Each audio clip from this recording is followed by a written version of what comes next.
இது மேக்னெட் ஸ்டிப்புனுங்க. இதில் நம்ம இது வந்து மேக்னெட்டுங்க உங்களுக்கு. இது மேக்னெட்டு. இதில் நம்ம எந்த இரும்புனாலும் ஒட்டிக்கும். நம்ம அடிக்கடி வந்து அடுப்படிக்கு யூஸ் பண்ணுறது வந்து கத்திரிக்கோலும் நைஃபும் எடுத்துக்கிட்டே இருப்போம் நம்ம தேங்காய் எடுக்கிறதெல்லாம். அப்போ நம்ம ட்ராயரை திறந்து எடுத்துக்கிட்டு இருந்தால் ஒவ்வொரு வாட்டி திறந்து எடுத்து மூடிக்கிட்டு இருந்தால் அது அந்த ட்ராயர் லூஸ் ஆகிடுது இல்லைங்க.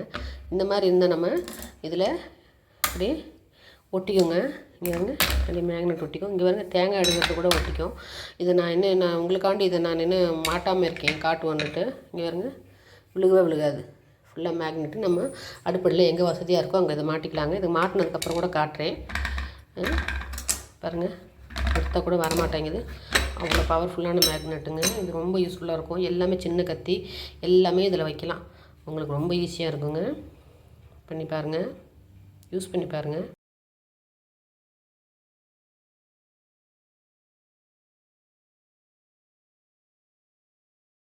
இங்கே பாருங்கள், அடுத்து ஒரு சூப்பரான டிப்ஸு. இந்த மாதிரி நம்ம அடுப்படி இருக்கல இந்த செல்ஃபில், இந்த செவுத்தில் செல்ஃபு கிடையாது, இந்த மாதிரி டைல்ஸ் ஒட்டின செவுத்தில் 4 பக்கம் இருக்கும். நீங்கள் எந்த பக்கம் ஒட்டிக்கணும் உங்களுக்கு ஈஸியாக இருக்குன்னு பார்த்து ஒட்டிக்கலாம். எனக்கு இந்த பக்கம் இருந்தால் சரியாக இருக்கும். நான் இந்த பக்கம் ஒட்டியிருக்கேன். இந்த மாதிரி டபுள் ஸ்டிக்கர் வச்சு ஒரு சின்ன மினி போர்டு மாதிரி இருக்குங்க, ஒயிட் போர்டு. நம்ம இதை வந்து நம்ம செவுத்தில் ஒட்டி வச்சுக்கணும்னா நம்ம சமையல் பண்ணும்போது இதில் சமையல் சாமான்லாம் காலி ஆயிடுச்சுன்னா வச்சுக்கோங்க, நம்ம எழுதிக்கலாம். இப்போ மிளகுன்னா டக்குன்னு மிளகு எழுதிக்கலாம். சீரகம் காலியாச்சு வாங்கணும் அப்படின்னு சீரகத்தை எழுதிக்கலாம். அதே மாதிரி கேஸ் காலியான கேஸை கூட எழுதிக்கலாம். இப்போ இங்கே நான் எழுதியிருக்கேன் பாருங்க, செப்டம்பர் 2ஆம் தேதி காலியாக இருக்குது அப்படின்ட்டு. அது எனக்கு ஞாபகம் இருக்கும். ஸ்கெட்சு இந்த மார்க்கரை வச்சு நம்ம யூஸ் பண்ணிக்கலாம். எந்த மார்க்கர் வேணால் நம்ம யூஸ் பண்ணி இது பண்ணிக்கலாம். இங்கே பாருங்கள், எந்த மார்க்கர் வேணால் நம்ம யூஸ் பண்ணிக்கலாம். எல்லா மார்க்கரும் யூஸ் ஆகும்.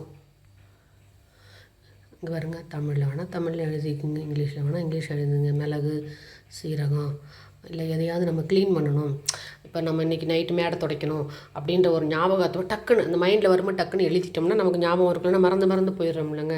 அதுக்கு இது ரொம்ப யூஸ்ஃபுல்லான ஒரு விஷயங்க. எனக்கு ரொம்ப யூஸ்ஃபுல்லாக இருக்கும் இது. அதுவே சின்ன அடுப்படியில் ஒரு சின்ன பாத்திரம் வைக்கணும்னா இந்த மாதிரி நம்ம தனியாக இரும்பில் வாங்கி இது பண்ணிக்கலாம். சின்ன பாத்திரம் இது கொஞ்சம் அகலமாக இருக்கும். இந்த இது இப்படியும் யூஸ் பண்ணிக்கலாம். இது கொஞ்சம் ஹைட்டு உயரம் ஜாஸ்தியாக இருக்கும். ஸோ ஹீட் வந்து இந்த பாருங்க எவ்வளோ சிறுசாக இருக்குது பாருங்க. சின்னூண்டு கிணத்து வச்சு கூட நம்ம எண்ணெய் காய்ச்சிக்கலாம். ஏதாவது குழம்பு ஏதாவது சுட வச்சுக்கலாம். இது கொஞ்சம் அகலமாக இருக்கும். பெரிய கிணத்துல சுட வச்சுக்கலாம். இது ரொம்ப யூஸ்ஃபுல்லாக இருக்குங்க. இந்த மாதிரி இருந்தால் இரும்பு கடையில் வாங்கி வச்சுக்கோங்க. சாமான கடையிலையும் விற்கிதுங்க. இங்கே பாருங்கள், நம்ம இடுக்கி கறித்துணி வச்சு தான் இந்த பிடிக்கணும்னு கிடையாது. இங்கே அடுப்பு எரிஞ்சிட்டு இருக்கு, தண்ணி சூடாக இருக்குது. நம்ம பிடிக்கணும்னா இந்த மாதிரி ரப்பர் கைப்பிடிப்பார், ரப்பர் ஷீட்டு, ரப்பர் கை மாதிரி விற்கிதுங்க இந்த மாதிரி அமேசானில். இது வந்து க்ரிப்பாக இருக்கும். எவ்வளோ சூடு இருந்தாலும் இந்த தாங்குங்க. இது நம்ம 2 கையிலையும் வச்சுட்டு மாட்டிக்கிட்டு கூட நம்ம பிடிக்கலாம். பாருங்க, இந்த நல்லா அந்த மேடு பள்ளமாக இருக்குது பாருங்கள், அது க்ரிப்பை கொடுக்கும் உங்களுக்கு. இப்போ எரிஞ்சிட்டு இருக்கும்போது தண்ணி சூடாக இருக்குது. இங்கே பாருங்கள், ஒன்றுமே செய்யாது. நம்ம அப்படியே பிடிச்சி இறக்கிடலாம். ஒன்றுமே பண்ணாதுங்க. இது நல்லா யூஸ் ஆகுங்க. இதுவும் விற்கிது, அமேசானில் விற்கிது. டிமார்ட்டில் இந்த மாதிரி ப்ராடக்ட்லாம் விற்கிதுங்க. நீங்கள் வாங்கி யூஸ் பண்ணி பாருங்கள். பாருங்கள், இந்த மாதிரி அடியில் கிரிப் இருக்கிற மாதிரி விட்டு வாங்கினீங்கன்னா வச்சுக்கோங்களேன், நம்ம கீழே நல்லா ஃபிக்ஸ் ஆகிடும். அசைஞ்சாலும் அசையாது, நல்லா இதுவாக இருக்கும். நம்ம என்ன பண்ணலாம், இந்த மாதிரி எண்ணெய் ஐட்டம்லாம் இருக்குது பாருங்களேன், இந்த மாதிரி எண்ணெய் ஐட்டத்தை இது மேலே வச்சுக்கலாம். அடுப்படியில் கார்னரில் நம்ம வச்சுக்கிட்டோம்னா நமக்கு ஈஸியாக இருக்கும். எண்ணெய் அப்படி அடியில் சிந்தினாலும் நம்ம க்ளீன் பண்ண துணி வச்சு தொடச்சாலுமே போயிடும். ஈஸியாக இருக்குங்க. யூஸ் பண்ணி பாருங்கள்.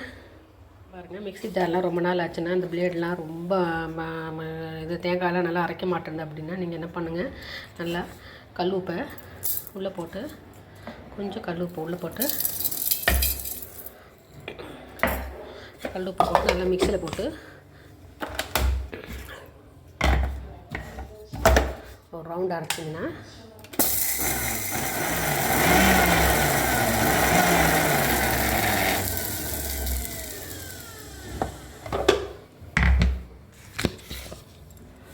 மேலே மிக்சியில் போட்டு அரைச்சின்னு வச்சுருங்களேன், பிளேட்லாம் நல்லா ஷார்ப் ஆயிருங்க. இதெல்லாம்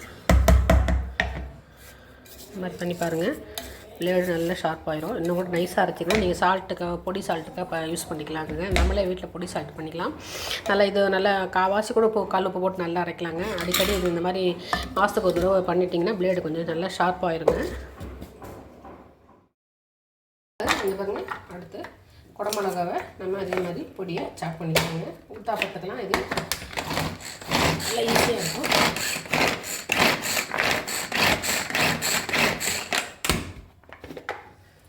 பாருங்க இப்படி ஃபைன் ஆகிடுச்சு பாருங்க.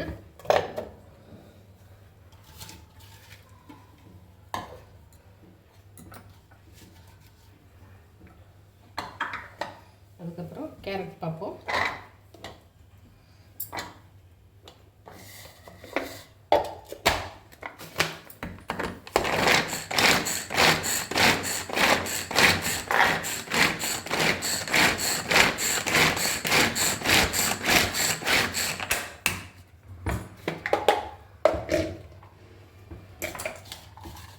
கேரட்டும் நல்லா பொடியாகிடுச்சு பாருங்கள். ஊத்தாப்பம் பண்ணுறதுக்கு இது ஈஸியாக இருக்கும். இந்த டிப்ஸ் இதை வாங்கி பாருங்கள்.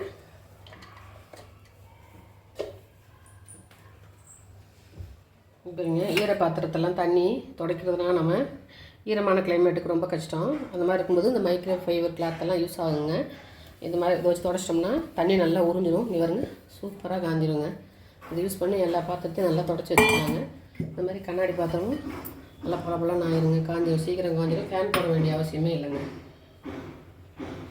இங்கே பாருங்கள், காஃபி ஃபில்ட்ரு போடும்போது நம்ம அந்த ஃபில்ட்ருக்கு நம்ம காப்பி தூளுக்கு நம்ம இந்த மாதிரி ஸ்பூன் யூஸ் பண்ணுறது எவ்வளோ யூஸ்ஃபுல்லாக இருக்க பாருங்கள். இந்த மாதிரி ஸ்பூன் வாங்கிட்டிங்கன்னா நீங்கள் எடுத்து காஃபி தூள் எடுத்து இப்படி 2 ஸ்பூனு போட்டுட்டு நம்ம கையில் அமுக்கி விட வேணாம். எதுவும் ஸ்பூனும் தேட தேவையில்லை. இங்கே பாருங்கள், பின்பக்கம் இருக்கிறது எப்படி ப்ரெஸ் பண்ணி விட்டாலே நல்லா காஃபி தூள் நல்லா அமுங்கிடுங்க. நல்லா ப்ரெஸ் ஆகிடும். இங்கே பாருங்கள், அந்த மாதிரி இந்த மாதிரி ஸ்பூன் தான் வாங்கிக்கோங்க. காஃபி பொடி போடுறதுக்கு பின்னாடி ப்ரெஸ் பண்ணுறதுக்கு இப்படி ரவுண்டாக இருக்கும். பார்த்து வாங்கிக்கோங்க, ரொம்ப யூஸ்ஃபுல்லாக இருக்குங்க இது. பாருங்க, இந்த மாதிரி குட்டி கரண்டி, ரொம்ப சின்ன கரண்டி, ஓரளவுக்கு பெரிய கரண்டி, இந்த மாதிரி குட்டி குட்டியாக வாங்கி வச்சிங்கன்னா நமக்கு இந்த மாதிரி டப்பாங்களுக்கு, குட்டி பாட்டிலுக்கு, ஆப்பா சோடாவுக்குலாம் கரெக்டாக அப்படி ஒரு பிஞ்சு போடுறதுக்குலாம் யூஸ் ஆகுங்க. இந்த மாதிரி கரண்டி நீங்கள் வாங்கி வச்சுக்கோங்க. ரொம்ப ஸ்மால் சைஸ் கரண்டி நல்லா யூஸ் ஆகுங்க. ரொம்ப ரேட்டு கம்மி தாங்க. அதில் உப்பு போடும்போது கொஞ்சம் பெரிய சைஸை நம்ம போட்டுக்கலாம். சால்ட் உப்புக்கு சைஸு போட்டுக்கலாம். நல்லா வசதியாக இருக்குதுங்க இந்த ஸ்பூனு. இந்த மாதிரி குட்டி குட்டி ஸ்பூன் வாங்கி வச்சுக்கின்னா எல்லாத்துக்கும் மஞ்சள் தூளுக்கு, மிளகாத்தூளுக்கு எல்லாத்துக்குமே நல்லா யூஸ் ஆகுங்க. இந்த மாதிரி இன்றைக்கி பனியார சட்டி டிப்ஸ் கொடுக்குறேன் பாருங்கள். இந்த மாதிரி 2 சட்டி வாங்கினா உங்களுக்கு ஈஸியாக இருக்குங்க. கெஸ்ட்டு வந்தாலும் டக்கு டக்குன்னு ஊற்றிடலாம். ஒன்று காரத்தை ஊற்றணும்னா ஒன்று இனிப்பு ஊற்றிடலாம். காரமும் இனிப்பு ரெடி பண்ணி வச்சுருந்தோம்னா டக்கு டக்குன்னு ஊற்றிடலாம். இந்த பெருசாக இருக்கிற இந்த வந்து 2, 4, 6, 8, 9 குழி இருக்கும். அதை வந்து நம்ம பெரிய பர்னில் வச்சுக்கோங்க. அப்போ தான் நல்லா ஈவனாக காயத்துக்கு ஈஸியாக, வேகத்துக்கு ஈஸியாக இருக்கும். அதே மாதிரி சின்ன பர்னில் சிறுசாக இருக்குது இனிப்பு ஊற்றுறதுல வந்து 7 இருக்கிறதுல சின்ன பர்னில் வச்சுக்கோங்க. இதில் முக்கியமான டிப்ஸ் என்னென்னா, இங்கே பாருங்கள், இந்த மாதிரி நீங்கள் வச்சுக்கிட்டிங்கன்னா இது நம்ம டக்குன்னு இப்படி தடவுறதுக்கு ஈஸியாக இருக்கும். எண்ணெய் ஊற்று, கரண்டில் எண்ணெய் ஊற்ற தேவையில்லை. இந்த மாதிரி நீங்கள் யூஸ் பண்ணிக்கோங்க. இதுக்குன்னே சொல்லியிருக்கேன் நான். இன்னொரு டிப்ஸ் என்னென்னா, நம்ம ஊற்றுனதுக்கப்புறம் சிம்மில் வச்சு மூடிடணும். இப்படி மூடிட்டிங்கன்னா வச்சிங்களேன், சீக்கிரம் வெந்துடும். உங்களுக்கு எரிபொருள் வந்து சிக்கனமாக இருக்கும். நல்லா கல் வந்ததுக்கப்புறம் சிம்மில் வச்சு மூடிட்டிங்கன்னா உங்களுக்கு சீக்கிரம் வந்துடும். அதுக்கப்புறம் நம்ம எடுத்து திருப்பி போட்டுக்கலாம். அதுக்கு தாங்க இதை காட்டுறதுக்கு அந்த டிப்ஸ் தாங்கங்க. யூஸ் பண்ணி பாருங்கள். இந்த டிப்ஸை லைக் பண்ணுங்கள், ஷேர் பண்ணுங்கள், சப்ஸ்கிரைப் பண்ணுங்கள். அப்புறம் இன்னொரு டிப்ஸ் சொல்கிறேன் பாருங்கள். அடிப்படி பக்கத்துலேயே இங்கே நம்ம ஒரு அழகான அம்மிக்கல் பிடிச்ச ஐட்டம். இந்த மாதிரி அம்மிக்கல் வாங்கி வச்சிட்டிங்கன்னா நம்ம நுணுக்கிறது ஈஸியாக இருக்கும். நம்ம ரசத்துக்கு நுணிக்கலாம். இப்படி தள்ளி வச்சுக்கலாம். இப்படி தள்ளி வச்சுக்கிட்டு நம்ம ரசத்துக்கு நுணுக்கிக்கலாம். மிளகு சீரகம் நுணுக்கிறதுக்கு பயன்படுத்தலாம். அப்புறம் துவையல் கொஞ்சம் கொஞ்சமாக இருந்துச்சுங்க. நம்ம துவையல், துவரம்பருப்பு துவையல், எள்ளு துவையல், அதுக்கப்புறம் இது நம்ம என்னது பிரண்டை துவையல், இதெல்லாம் ரொம்ப ஈஸியாக இருக்கும். 2 பேருக்கு அரைக்கும் போது மிக்சியில் அரைக்க முடியாது, சின்ன ஜாரில் அரைக்க முடியாதுல்ல. அதனால் இந்த மாதிரி யூஸ் பண்ணிட்டு நம்ம கழுவுறதுக்கும் இது ஈஸியாக இருக்கும். நம்ம இப்படியே என்ன பண்ணிடலாம், கல்லையை சிங்கில் அப்படியே வச்சு கல் எடுத்து இப்படி சிங்கில் போட்டும் கழுவிக்கலாம். இதை நம்ம என்ன பண்ணிக்கலாம், திருப்பிக்கலாம். கவுத்தி வச்சுட்டு கூட நம்ம சிங்கிலேருந்து தண்ணி எடுத்து இப்படி ஊற்றி கழுவிட்டு கொஞ்சம் நேரம் ஆறுனதுக்கப்புறம் கூட நிமித்திக்கலாங்க. ரொம்ப ஈஸியாக ப்ராக்டிக்கலாக யூஸ் ஆகிற மாதிரி இருக்குங்க. அம்மிக்கல் வச்சுட்டு எல்லாத்துக்கும் யூஸாக இருக்குங்க. இங்கே பாருங்கள், இந்த மாதிரி டஸ்ட்பினுக்கு கவர் போட்டுட்டு அந்த கவர் வந்து சுத்தமாக நிற்கலை, இப்படி சைடில் இருந்தால் உள்ளே விழுந்துடும். அப்படி உள்ளே விழாமல் இருக்கிறதுக்கு நம்ம என்ன பண்ணணும், டஸ்ட்பின் கவர், இந்த பிளாக் கவரை சுற்றி இந்த மாதிரி பெரிய ரப்பர் பேண்டு வைக்குங்க. இந்த மாதிரி பெரிய ரப்பர் பேண்டை சுற்றி இப்படி போட்டு விட்டுட்டோம்னா அது பாட்டுக்கு விழாதுங்க. நல்ல டிப்ஸ் பாருங்கள், யூஸ் பண்ணி பாருங்கள். அது மாதிரி ரப்பர் பேண்டு வாங்கினா அது பாட்டு கிடக்குங்க, மாதக்கணக்காக கிடக்குங்க.